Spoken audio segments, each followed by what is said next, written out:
Hello, it's What Culture right here. It's in happening. your face. Yes, I'm joined by Scott today. You've been away, haven't you? I have. I put it in Tenerife. That's where I left my voice. I'm getting it back, but shame. bit by bit. Were you partying? I was. We went to a rock bar and we sang a lot of songs. Oh, It nice. was good. Deep Purple, very nice to sing along to. I recommend Hush. At least you're not ill. No, I'm not there It's anymore. just gone. You just left it behind. Yeah, I just feel horrible. Oh, that's a shame. Like the people at EA. Well, I'll tell you I'd what. imagine. Yeah, well, yeah. I was going to say. I'll tell you what will cheer you up is Battlefront's officially coming out soon. Yeah, it's out, is it out today, I believe. Today, is it? Because to be fair, like we didn't know a whole lot about the way that this was all going to roll out. There was a press version, there was the early access version, there was the deluxe version, there was the Peter Austin version. Yes. And now there's another version, which is the one that everyone's going to get. Yeah. Which is the one that EA have came out and said, actually, we're taking out all the microtransactions and everything to try and level the playing field. Yeah, as of what, last night? As of last night, yeah. Yeah. So you've got the statement right there. I do. We pertinent points. Yeah, we sort of caught this at 2 in the morning, Yeah. or whatever time it was. They basically just came out and said that as they approach the worldwide launch, they've noticed that the whole world itself is saying hey, you're messing this up. EA were being investigated by the Belgian government in. I heard this for gambling. Yeah, in regards to child gambling. The general sort of consensus was very negative. The video that you and Ben did was extremely detailed as to how many things they got wrong. Yeah. And all that kind of thing. So yeah, they basically came out and said, look, if anything that goes towards the idea of players having unfair advantages in regards to paying to win, that was never our intention, and we're sorry we didn't get it right. And so they're removing all the pay stuff. They were like, we hear you loud and clear, and we're turning off all in-game transactions, purchases rather. And they're going to spend more time listening. And they said that this stuff will come back later on, which is obviously the big stickler. But it's a nice little victory for now as to if enough people kick up enough of a fuss, a company even like EA, as logger-headed as EA, will listen. But I think there are more things to pick apart. One of the most immediate is, how does this affect the game? Have you played it since they've sort of changed these things around? Yeah, it's hard to. I think this whole thing has turned into a massive kind of storm of various problems. Yep. So I think the first issue that people really had was that Luke and Vader were locked behind Milestone on the progression system. But it's turned into a whole list of things such as pay to win, which that's a slightly separate thing. The fact that you're having to unlock the likes of heroes, whereas I think most people agree that cosmetic style stuff would be much better to stick behind. Like Overwatch or whatever. Yeah, Overwatch, or use special emotes. I mean, even I've been saying in a couple of videos we've done on this that weapons themselves, I don't mind unlocking weapons. That's like Call of Duty style stuff, right? Yeah, kind of. I mean, usually on COD you have a specific meter, a weapon has a meter, and you play with that, you get better with that. Or whatever. Yeah, you get little extra sort of bonuses for it, and that's fair enough. But actually putting heroes behind not a paywall, but a progression just system. a random generator. Yeah, exactly. And then there was all that sort of the actual randomness of it as well. You're not just going, okay, well, I'm willing to fork out for this. I will actually pay money. Here's some money, but you don't actually know how many credits you're going to get out of it. So there are a whole list of things. But in order to answer your question that you asked me before I went off on this, no, it's worthwhile background snowball. Because there are so many elements and variables to the amount of statistics that go into just playing Battlefront 2, which in itself is such a mess. But yes. So since that initial, oh my God, Vader cost 75k, I think they were originally 75. I say that. My mind says 60, but either way, it was a lot. Because they brought it down by 75%, I believe. Anyway, whatever it was, it was more than 50,000, and they're now 15,000 each. Right. So I have completed the story. I completed it last night. You get a 5k reward instantly for completing the story. Right. But then on the other hand, Aiden Versio herself costs 5,000. I was going to say, I think it's enough to get Aiden. Yeah. So essentially they're saying, you completed this, now you can play as her. So arguably, does that actually contribute towards unlocking Vader and Luke? You thought you'd get here anyway. Yeah, well, I mean, that was a whole other thing. But I will say that within both the story and the multiplayer, there are sort of in-game achievements you can unlock, and you get rewards for doing those. So, for example, get 15 headshots with a sniper-based weapon, or standard stuff. And very early on in your sort of multiplayer career, they're very, very quick and achievable. So the first few, you're gonna get through them really quick. There's one called Getting Started, which is just get 5 kills or something like that. And you get 1,000 for that. That's not too bad. So essentially, the bottom line is, I've unlocked Vader now. Right. After basically just completing the story and playing story mode for about playing multiplayer mode for 2 hours, maybe 3 hours. That's good. So that is good. I would say that kind of progression is going to slow down the further I go, because I'm going to be getting through these achievements, and only the hard ones will be left. So, with the amount of heroes and villains that they've got, like they've reduced the big ones like Vader and Luke down to like 15 or whatever. Yeah. Is that all the heroes and villains are now 15? No. Right. Some of them, like Leia and Chewie, for example, I believe are both 10. Okay. Iden is 5. Oh, they're even less. Yeah, but a fair few of them are there straight away. Darth Maul, Boba Fett, some of the big favourites are available. Maybe not for Maul. Well, it is for me. Yeah. Anyway. Well, I don't know. Who knows? I like a bit of Darth Maul. But yeah, I would say that in order to... if you're annoyed about the fact that Vader and Luke are behind this progression system, you should make a point of saving up to get them first. Okay. Because if you do that, you probably will earn your first 30k within your first couple of days of playing. So you will be able to unlock them straight away, almost. So a lot of people are saying, it's not even a big deal, I unlocked them immediately. And it's like, yeah, all right, fair enough. If you focus on those straight away, then you will do. But after you've unlocked after you've got probably your first like 100k worth of credits, it's going to slow right down, I believe. I think in a way, like, so the thing with this is, like, it's a massive amount of damage control, and it's a huge reactionary move, because the launch window is today, and it's this weekend, it's the whole next week or whatever. Yeah. And they had so much negative press that they needed to turn around, and so they've gone, right, we'll just turn off the microtransactions, we'll reduce all this stuff by 75% or whatever it is, and the general buzz, in theory, will then go, well, that's all right, you've made it work again. Now. And then you go, okay, well, how does that change the stuff that they were planning for the last 2 years? Yeah. Like, they tried to make a game that is meant to be a service for a whole year, and by changing this stuff so drastically, it means that you can have a blast for the first few hours. But they didn't design it that way. This is a reactionary move where they've just toggled a bunch of stats and they've made it so you can unlock stuff. So how balanced is it? How well tested is it? Is it going to work? And it makes me wonder, like, whether they balance so much stuff towards, like, they had this whole thing where they were like, Vader or Luke is like 40 hours worth of play. Yeah.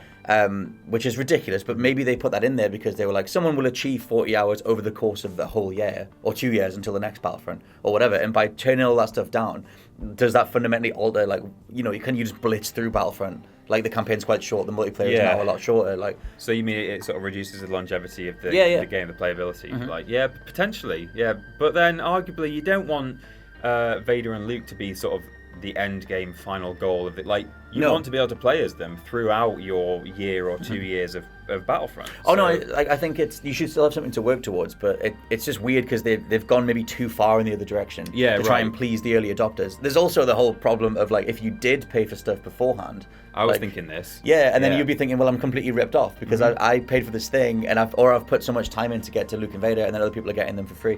Like, it's a bad experience for the people who pre-ordered or the people who got the early editions or whatever. Right. So there's all that to sift through. Yeah, I was worried about, like, if I complete the story mode in like 2 days, and then later on they go, people are really annoyed you only get 5k. Okay, we'll make it 15k then. I was like, they better add in some kind of patch where it, like, checks if you've done the story and what your reward was for it. Like, oh, hey, we're going to give you the 10k difference. But I don't know.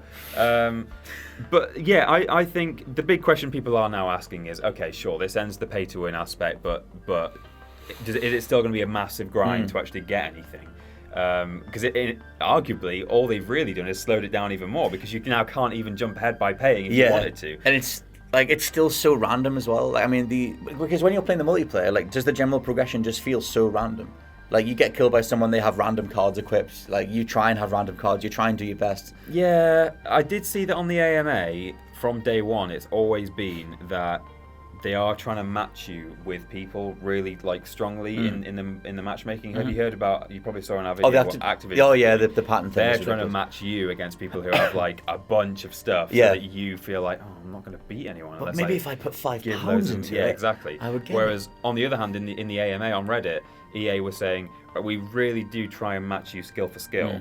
So in a way, if that algorithm is actually working well, that should, in theory, cancel out some of the issues with, like, if all these random cards everywhere and, like, different weapons and, like, perks, and some people have heroes, blah, blah, blah, all these different things, it should, in theory, be being worked out by this algorithm. Whether it is or not, I don't know. I played yesterday when I played multiplayer. It was the first time I played it since I got this game. Right. And for those couple of hours, I did seem to be doing, like, middle of the table, like top half of the table on my team. Whether that's just because I've been playing story mode for the last 3 hours and, like, it's very You got a bit used to it. Yeah, it's a very headshot heavy game where like it's very easy to get headshots. It feels really easy to do. So if I maybe got in the zone and I was just doing really well for that session, I don't know. So tomorrow it might be that I sit back down, maybe then I'll be bottom of the table. Might be a different learning curve to it. Yeah, I don't know. So, but right now, in terms of has their big change like fixed Star Wars Battlefront? Like, does it feel like the progression is more worthwhile right now? Like, you feel like, because you've unlocked Vader a lot faster. Yeah. And does it feel like you're ranking up your character faster? You're getting the right star cards and weapons and stuff. Does it still feel too random? Again, maybe it's slightly too early for me to judge because I'm only like level 6 and I seem to be leveling up almost every 2 matches because that's how these things work. You know, you always get like when you're level 1, you become level 2 instantly. That kind of thing. So it's hard to actually gauge exactly how quickly I am leveling up at the moment, but it does seem to be. It's definitely. Everyone's saying it's a step in the right direction that they've turned that thing off, and like, oh yeah, but what if they go back on it in a few months' time? I would say that yes, they do seem to have actually made some positive change here. Well, as an earlier indication as to like how much of a good step in the right direction this is, at least you unlocked Vader within a couple of hours, as opposed to the 40-hour estimate that GameSpot and whatever were putting out. So at least that's something. Yeah. So at least that lets you know that if you're going to buy it now, you probably will get the character you want to play as within a couple of hours, which is a much more understandable or decent sort of definitely. amount of time. If your main worry is like, why the hell have they put the 2 like star-studded heroes behind this thing 40 hours? Yeah, they fixed that. I got Vader in like after doing the story mode in a couple of hours of multiplayer. I think when I turned off last night, I was on like 6k after having bought Vader. So I'll probably have Luke in another session or 2. Because there's still so much to like wonder on. Like they had a whole bunch of metrics as to how many points, how many crystals you would get after any match before this stuff came in. Yeah. Where it was like people were just standing around because it wasn't necessarily based on skill. It was based on the amount of matches you play, and then it was a percentage of your full kill total that you got in crystals or something. Right. Like there's all these weird little metrics as to how much you get in skill versus time invested and all that kind of thing. And it makes me wonder whether they've changed all that in reflection of the other stuff they've put in. Well, again, in the AMA, something that someone asked was, why is it that in arcade mode, if I play 5 matches, then I have to wait for a day? Yeah. And I thought, that's absolute bullshit. They're trying to encourage you to go online where maybe you feel like you need cards more than you do offline, which is arguably easier to play. They said, and whether this is the real reason, I don't know, but they said they didn't want people exploiting by switching on offline arcade at home and just standing there. You should have to wait 14 hours to play the next game. Yeah, so they said we want to limit it to five a day. That's ridiculous. But they've said, we realise that this is a big problem, and it was overkill. Yeah. We are going to change this. I don't know if they're going to remove it entirely, but it's this whole thing of like, if it's possible to just stand there doing nothing and earn a shit ton of credits, that's the thing. Then that's an issue. I think it seems to be that they are going to go and look at that and say, you should just get credits based on what you do in the game. Because they should potentially change the way that make it so that it's more skill based, make it so that chain kills or whatever, like multiple kills count more. For me, my initial thought is, why don't they just have the currency matches just be a separate playlist? Just have it so that you can have a casual players for people who just want to jump in, and maybe they get access to everything. I don't know, whatever, all the same stuff. Maybe not everything, but a set. Have something in there that justifies the fact that you've paid full price for it, and people who want to get stuck into the pay to win microtransaction stuff can have their own playlist. That's kind of how Destiny 2 does it with the Trials of the Nine rather. A little bit like that. It's a loot dependent playlist. So if you want to do that stuff, you want to have your cake and buy it too, or whatever the hell you want to do, separate it out a bit. The reason people are so annoyed is because they're paying £60 or whatever it is to play this thing. In there and it's like timers, 14-hour waits. People are potentially, someone kills you and they go, oh, they had plus 10 headshot damage. It's like, well, of course they were going to kill me. Because they paid for it. Right. And it's like, they've tried to walk that back by saying well, now you can have a faster progression. But I really wonder about how much they've changed the actual metrics of what gets distributed and how you get matched up and how rewarding it feels to play. At the moment it's all sort of general kind of jargon, yes, we are looking into, we're listening, we will continually observe what's going on and look at the data, and we're not getting any specifics about, okay, now we're going to do it where it's number of kills plus your score plus blah blah blah divided by what, hopefully they're doing that. They've just not said that they're doing that. I would assume that stuff's coming, but like I said, like the initial reaction for me was like, oh man, that's great. Yeah. And then, oh yeah, it's launch day and launch weekend and whatever, and you need damage control. Yeah. And so they're trying to control the message for the sake of the next few days. Yeah. And then I wonder, once these things have quelled down a little bit, especially near a Last Jedi season, the month or whatever, they'll just throw that stuff back in and be like, well, we don't care because we have pre-orders and we have launch day sales. We've and already it's out made our there. money back. Yeah, exactly. By then. Yeah. And so, but they have such a problem on their hands with this day-to-day changing of stuff, because you change one thing, you've ripped off the people from yesterday. Like I tweeted this out, but like imagine like you spend money on a game and the day after it's discounted. It's like, yeah, that's your choice, but it's still a bad feeling. Oh yeah, and that should be like that's a reality of shopping or going on like a digital storefront. Yeah. But in a game and a product that you've paid for, there should be some element of stability there. Like it's weird, man. Like it's the most weirdly modular game. It's been such a mess, like, and it's just, oh god, it's just been awful, hasn't it? But arguably, what could they have done? If people are now saying, oh yeah, is this enough? Have they done? Are they going to just revert back on this decision, this statement in a few months' time? If you just take the disastrous, sort of 2 days ago, all the stuff that was kicking off then, if you take that as read, and from that point on they had to make a decision of where do we go from here, I think what they've done now is all they could have done, really, is or almost, maybe they could have done a little bit more, but we've turned off the pay to win. We made that mistake, and what do? We turn off the pay to win. The only problem with that is that like everything has a knock-on effect. Like all their coders and all their all the design team have sat around and designed all these systems of algorithms. This plus this equals this. Oh, but this is a variable. This changes this. You've got all these algebraic or algebra style formulas, and to change any one of them, it's like a bunch of macros on a spreadsheet. It's like if you edit this, all these other things cascade and change. And so they're in a right mess. But I mean, at least for right now, it seems like, hey, you can at least unlock the characters that you want to play as, which good on you there, EA. But maybe the lesson that hopefully they've learned and other developers will have learned is that whether or not you're going to pull like this, which, I mean, that's their choice, and I'm sure some will continue to do this. What they should at least do is maybe make it a bit more obvious weeks before release. Rather than, like, literally 5 days before the game came out, go, oh, by the way, it cost like 60k to unlock Vader. Like, no, that's too late. If they told us that a month ago, like when the beta came out and they were fixing other things, then they would have had a chance to, like, it wouldn't have been such a horrible PR and we wouldn't disaster. get this on launch day. Like when me and Jules went down to London to play it, we had a hell of a time. Like the campaign was great. Obviously the game shows very well up front. Graphically it's amazing. Oh, it looks gorgeous. And all those systems are really solid, but like I said, all the weird machinations behind the scenes are the stuff that makes it feel a bit like you've been taken advantage of, and it's a bit weird and whatever. But hey, still Star Wars. Still sounds still nice. Star Wars. Pew pew and all that. Story mode was great. In the end, it was a bit up and down. Your review is coming together for next week, I believe? Yeah, I'll probably do one for next week.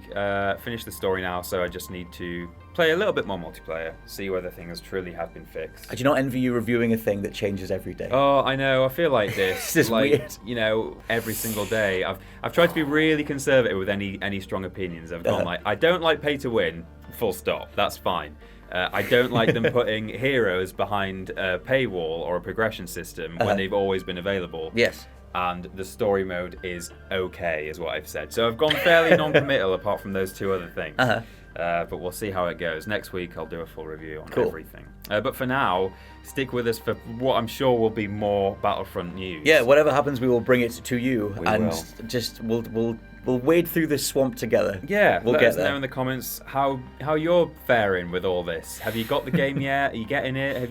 Did you cancel? Are you buying it again now? Have you decided that in light of this statement it changes things? I'm interested to know. I am waiting. I am not playing. I'll play it if I get access to it, if a friend has it or whatever, but I am not paying money for this yet. Fair enough. So I will wait. Yeah, we'll see how it goes. All right, thank you very much. I've been Peter from What Culture. I've been Scott from What Culture. And we'll see you soon. You can borrow mine. Oh, I'd love to borrow yours. Yeah. I did say random friend. It could be you. It could be me. A friend, but not you.